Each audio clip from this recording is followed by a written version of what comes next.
Hi, this is Nathan Oxenfeld with Integral Eyesight Improvement in Asheville, North Carolina. Today I'll be speaking about a central idea from the Bates method, which is movement. Everything is moving all the time. Your lungs are expanding and contracting, your heart is pumping, your blood is circulating, food and water are moving through your system, the tides are rising and falling, the waves are crashing, wind is blowing, the earth is spinning, our entire galaxy is in a constant state of motion. And this same exact idea applies to your eyes. Your eyes were designed to be in a constant state of motion, moving freely all day long. And even at night while you're sleeping, you go through REM cycles, rapid eye movements. So this really solidifies the idea that your eyes crave movement, and your eyes really dislike not moving or staring. And what staring is pretty much holding your focus on one point or distance for more than just a moment. And so you may wonder, well, what's so bad about staring? Well, you've got 6 muscles around each eye.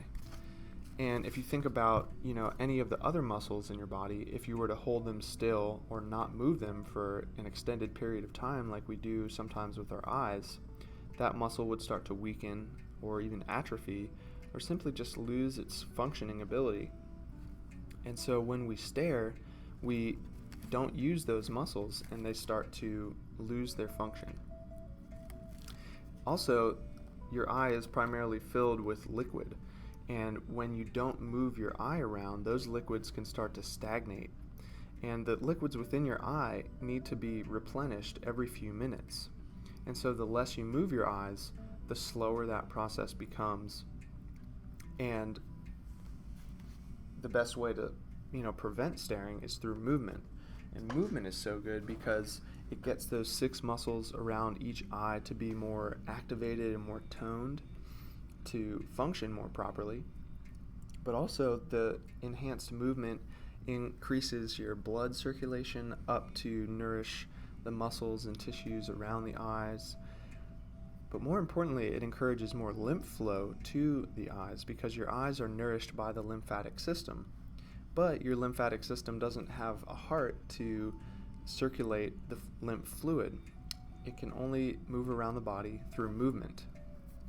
And so any type of movement is going to be much better for your eyes than just holding your eyes still.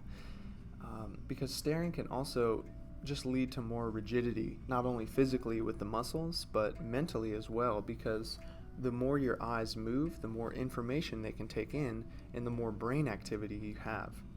The less your eyes move, those muscles can start to become more rigid, and also, your mental processes may even start to slow down.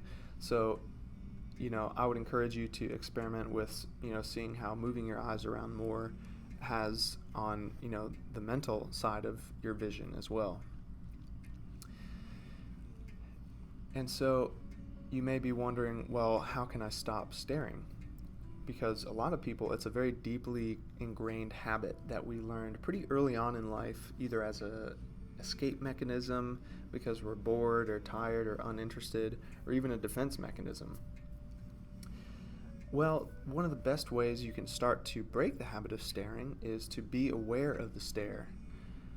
So the next time you catch yourself staring, I invite you to immediately close your eyes, to break the stare, and ask yourself a few questions. Why am I staring? What am I staring at? How long have I been staring? And then, while your eyes are closed, you can make the intention to be more conscious about when you're staring or not, and be more conscious about moving your eyes more.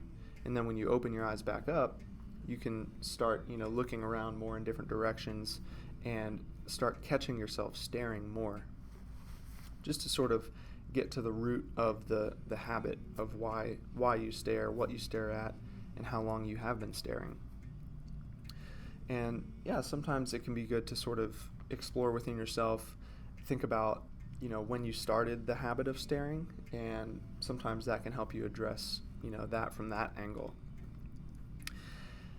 Aside from being aware of the stare, there's lots of other ways you can help to break that habit, mainly through movement practices, like the long swing, which I have an instructional video demonstrating. Really any type of exercise or movement, whether it's yoga, tai chi, jogging, running, that's going to be great to sort of loosen up those eye muscles and get them moving more, automatically and freely. And also just, especially when you're working up close for extended periods of time, whether it's for work or pleasure, it can be really beneficial to be more aware of shifting your eyes to different distances. So near to far shifting. So if you're reading a book or working on the computer, it can be really very beneficial to make sure that you look up and away from your up close material a lot more frequently than you might already be doing. And when I was first learning to break my own habit of staring, I actually had to use a timer. So I would set a timer, every few minutes to just remind me to look up and away from my reading material and let my eyes relax and gaze off into the distance. That's going to be very beneficial as well. And, throughout this whole video, I've been, consciously demonstrating what, eye movements look like, because I haven't been just staring at the camera the entire time, holding my focus in on that.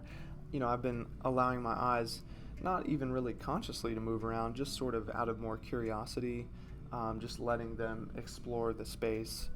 And so that can be another sort of reason why people stare, is sometimes we're taught, especially when you have a conversation with someone, to sort of lock in on, their eyes or one point on their face, and it may be considered rude to have your eyes maybe look around their face or even look away for a moment. So that's something to think about as well. I always encourage people whenever they, are speaking with someone to shift from eye to eye. The eye movements don't have to be very, big. They can be very subtle, and they're still going to be very beneficial.